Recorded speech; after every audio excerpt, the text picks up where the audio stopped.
Hey, how's it going, people? This is your boy Johnny, and today we're going to be reviewing Observer for the Nintendo Switch, which is going to be releasing on the eShop very soon. The first thing that I want to mention in this video that this game has been ported over to the Nintendo Switch for more support for the Nintendo Switch. So I appreciate that indie companies are doing this and porting games over to the Nintendo Switch. It was originally released in 2017, which also released, I believe, on PC and PS4 and Xbox One. So the first thing that we're going to be talking about in this review is the gameplay.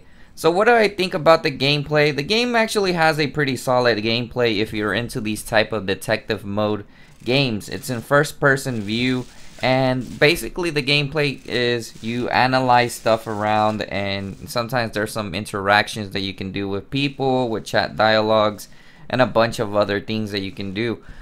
Basically it has kind of like the standard forward analyzing items and evidence and searching around and talking to people, which is pretty much the main core gameplay. Now, I really don't see anything bad around the gameplay of the game. You walk around, you investigate, but there's really not much more to it. Now, it is, if you like investigating games or just finding out, walking around, this is definitely a game for you where you'll be able to interact and do stuff like that that has to do with investigations.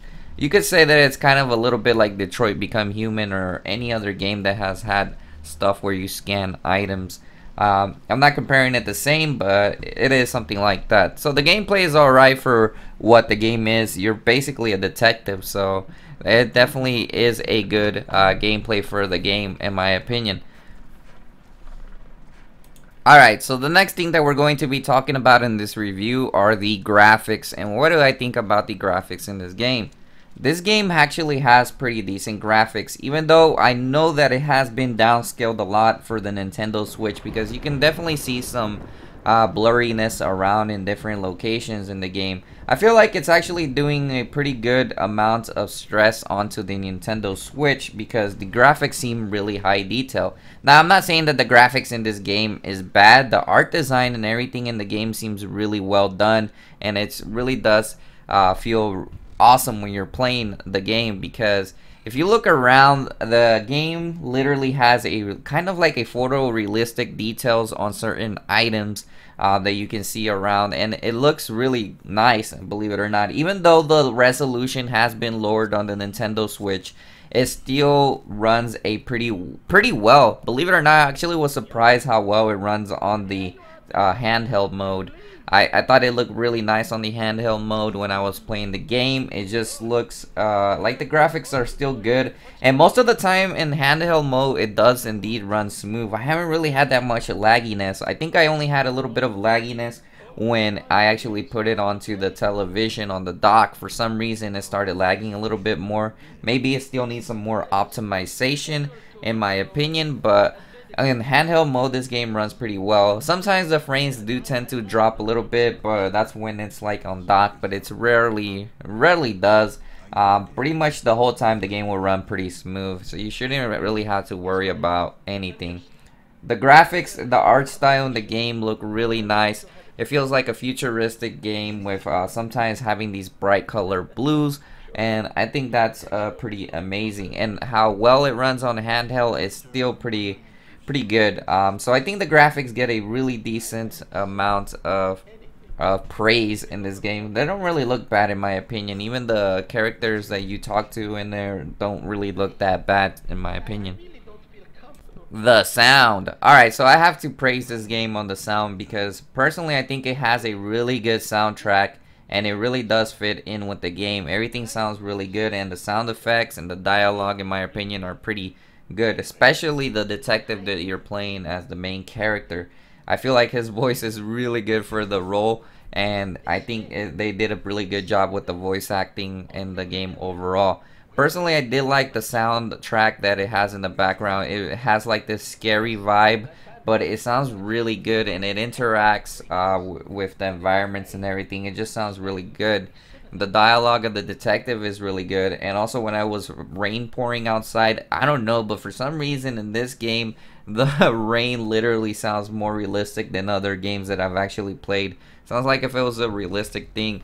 So I think the soundtrack overall is a really good in this game, and it definitely will be a pleasure to hear it. And it also has that little vibe where you get kind of like creeped out. Oh, something might pop out, but it really doesn't.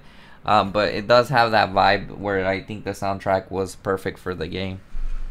The next thing I'm going to be talking about in the game is the story. So I think the story is actually pretty good because it's kind of comparable to games like Ghost in Shell or Blade Runner. It feels like you're in that type of world, but not exactly, of course. But it does have a pretty decent story. You're a detective and you basically are investigating something, what happened to your son. But I'm not going to go into further details on what happens or the outcome of the ending because I don't want to spoil anyone. But it's a pretty interesting story that keeps you going throughout the game. So I think you would probably enjoy it if you play the game.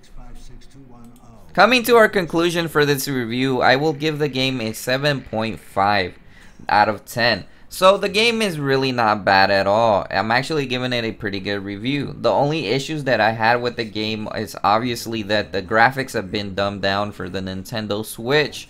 As you guys can see, it may be pushing the limits of the Nintendo Switch because I seen the game on PC and Xbox One and PS4 and the graphics just look way better for some reason.